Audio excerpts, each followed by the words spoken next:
Muito bem, nós estamos aqui para mais um programa nesse canal do YouTube, onde estamos gravando um comentário bíblico para você, capítulo por capítulo do Novo Testamento, livro por livro do Novo Testamento. O Novo Testamento possui 27 livros e agora nós estamos no 14º livro, que é a segunda carta de Paulo, do apóstolo Paulo aos Tessalonicenses. Nessa segunda carta, Paulo escreveu alguns meses depois de escrever a primeira, no ano 51, máximo 52 da nossa era. Paulo se encontrava em Coríntio quando escreve. Ele já havia escrito uma primeira carta e decidiu escrever uma segunda carta, talvez por ouvir dizer que alguns andavam desordenadamente, sem trabalhar, aguardando a volta de Jesus, e Paulo tem que escrever uma carta agora num tom mais severo para repreender aqueles que andavam desordenadamente. Paulo também explica melhor sobre a segunda vinda de Jesus, que alguns sinais eram importantes acontecer, inclusive a manifestação do anticristo. Vamos então meditar nessa carta e estudá-la capítulo por capítulo, verso por verso. A saudação é típica de Paulo, não é? Paulo, na saudação, tanto de primeira quanto de segunda, ele não menciona o seu título de apóstolo, ele apenas apresenta Paulo, o que torna a carta mais pessoal. Paulo e Silvano e Timóteo. Silvano aqui é Silas e Timóteo, seus dois companheiros. A igreja dos Tessalonicenses em Deus, nosso Pai e no Senhor Jesus Cristo. A saudação é bem parecida com a primeira carta de Paulo aos Tessalonicenses, não é? A igreja dos Tessalonicenses em Deus. Ele diz na primeira, em Deus seu Pai, e no Senhor Jesus Cristo. Aqui ele diz, em Deus nosso Pai, e no Senhor Jesus Cristo. Graça e paz a vós da parte de Deus, nosso Pai, e da do Senhor Jesus Cristo. Típica saudação de Paulo, depois de apresentar o seu nome, os seus companheiros. Graça e paz da parte de Deus, nosso Pai, e do Senhor Jesus Cristo. Depois Paulo passa para suas ações de graça. Toda a carta ele dá o nome dele, né, que ele está escrevendo, dá a sua saudação típica, graça e paz. A graça sempre vem antes da paz. E aí ele então passa a sua oração e sua ação de graça. Ele diz assim: sempre devemos, irmãos, dar graças a Deus por vós. Então ele sempre dava graças a Deus pela igreja, como é de razão, porque a vossa fé cresce muitíssimo e o amor de cada um de vós aumenta de uns para com os outros. Fé, amor, esperança, era o que Paulo sempre tratava em suas cartas, especialmente nas de Tessalônica. Na primeira ele fala fé e amor, na segunda também. Sempre de irmãos devemos dar graça a Deus por vós, como é de razão, porque a vossa fé cresce muitíssimo, que bênção, e o amor de cada um de vós aumenta de uns para com os outros, de maneira que nós mesmos nos gloriamos de vós nas igrejas de Deus. Então, por onde Paulo estava, talvez em Coríntio, né, estava se gloriando dos irmãos, por causa da vossa paciência e fé, e em todas as vossas perseguições e aflições que suportais. Paulo está escrevendo uma igreja que está suportando aflições, perseguição. Em meio a essas aflições e perseguições, está gerando paciência. Paulo escreveu aos Romanos, diz que a tribulação produz a paciência. E aqui há uma prova clara do que Paulo está falando, não é? Que nós nos gloriamos de vós nas igrejas de Deus por causa da vossa paciência e fé. As muitas aflições tinham gerado nessa igreja paciência e fé, e em todas as vossas perseguições e aflições que suportais. Paulo vai dizer, prova clara do justo juízo de Deus, para que sejais havidos por dignos do reino de Deus, pelo qual também padeceis.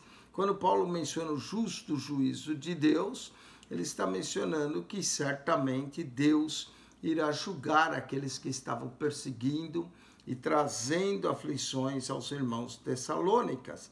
Ele suportava essas aflições e perseguições, como Paulo diz, prova clara do justo juízo de Deus, para que sejais por dignos do reino de Deus.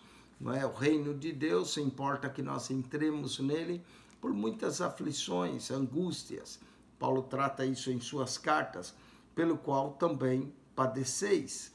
A igreja padecia para entrar no reino de Deus. E se de fato é justo diante de Deus, que dê em paga tribulação ao que vos atribulam.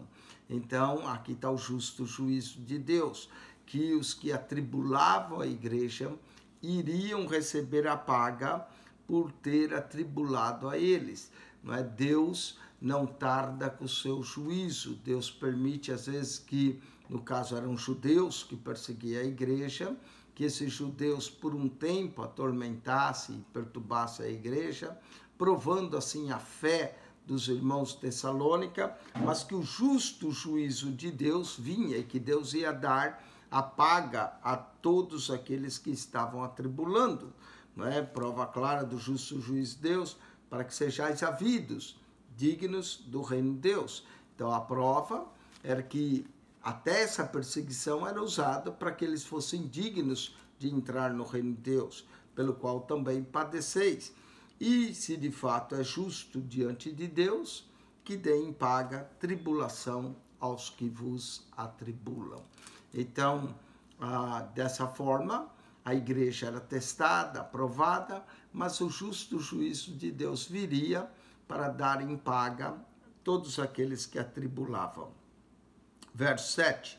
E a vós que sois atribulados, descanso conosco, quando se manifestar o Senhor Jesus desde o céu.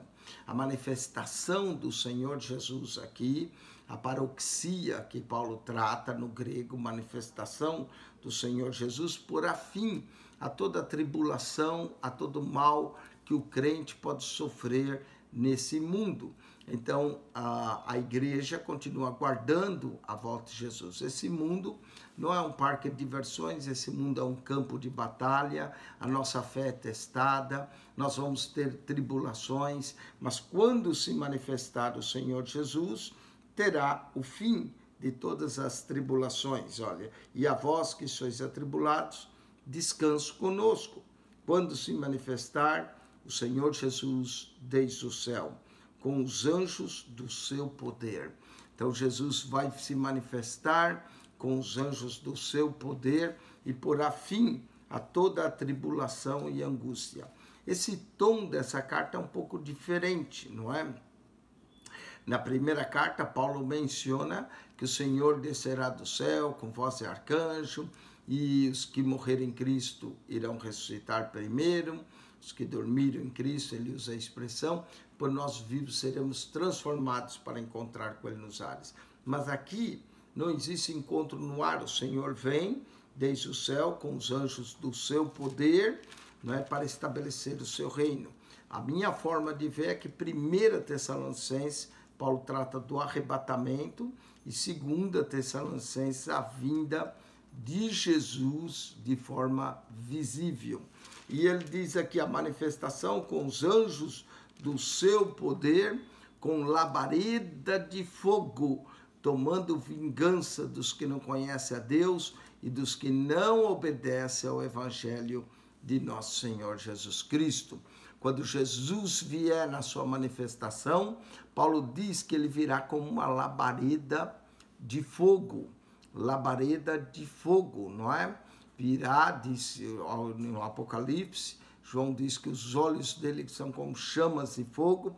Paulo menciona que ele virá como labareda de fogo e virá tomando vingança dos que não conhecem a Deus. Então, o amado Salvador de hoje será o severo juiz de amanhã, que irá julgar todos aqueles que atribulam a igreja, que virá tomando vingança aos que não conhecem a Deus e dos que não obedecem ao evangelho de nosso Senhor Jesus Cristo. Todos aqueles que rejeitam a mensagem do evangelho, são desobedientes à mensagem do evangelho, serão julgados por ocasião da manifestação da volta do Senhor, os quais, por castigo, padecerão eterna perdição. Que coisa terrível, não é? De um lado, nós temos a salvação que é oferecida, a vida eterna, mas aos que não obedecem ao evangelho, aos que não conhecem a Deus, vão sofrer por castigo. Paulo diz, padecerão eterna perdição. Então, assim como há uma vida eterna, uma salvação eterna, assim também existe uma eterna perdição, que muita gente vai padecer, a eterna perdição ante a face do Senhor e a glória do seu poder. De um lado, salvação eterna, para aqueles que obedecem o evangelho, para aqueles que creem no evangelho, para aqueles que se aproximam em conhecer a Deus e até padecem perseguição por causa disso. Do outro lado, para aqueles que desobedecem o evangelho, para aqueles que não conhecem a Deus, para aqueles que rejeitam o evangelho, o castigo deles será a eterna perdição ante a face do Senhor e a glória do seu poder. Note que aqui existe uma severidade, não é? Um juízo eminente que virá. Nosso Senhor quer nos salvar, mas se alguém rejeita a mensagem do evangelho, se alguém não obedece a mensagem do evangelho, se alguém não conhece, está reservado para o dia da ira do nosso Deus, né? Padecerão eterna perdição ante a face do Senhor e a glória do seu poder. Verso 10, quando vier para ser glorificado nos seus santos. Jesus virá, certamente, para ser glorificado nos seus santos e para se fazer admirável naquele dia em todos os que crê, porquanto o nosso testemunho foi crido entre vós. Esse será o dia do Senhor, o dia do estabelecimento do seu reino milenar, não é? Do Senhor Jesus Cristo. Pelo que também rogamos sempre por vós, para que o nosso Deus vos faça dignos da sua vocação. Nós só podemos ser achados dignos da vocação se Deus nos o fizer assim. Então é uma obra de Deus em nós, que opera em nós, para que naquele dia sejamos dignos da vocação em que fomos chamados, dessa vocação em Cristo, e cumpra todo o desejo da sua bondade e a obra da fé com poder.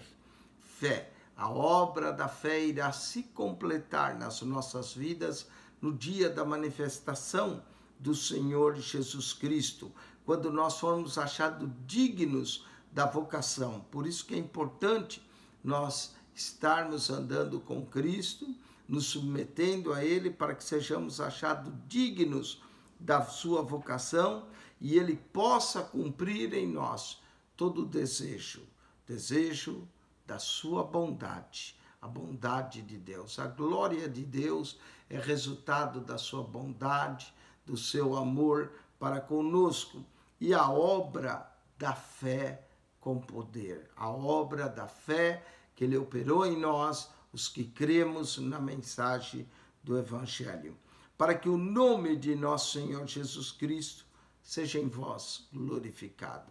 Então o nome de Jesus será glorificado no crente, que estará na glória de Deus, será glorificado para todos sempre, por aqueles que creram nele, por aqueles que obedeceram a mensagem do Evangelho, por aqueles que até padeceram perseguições para entrar no reino eterno e bendito de Deus. E aí o nome de Jesus Cristo seja em vós glorificado e vós nele, segundo a graça de nosso Deus e do Senhor Jesus. A graça tanto provê de Deus, Pai, como de Jesus Cristo, de nosso Senhor Jesus Cristo.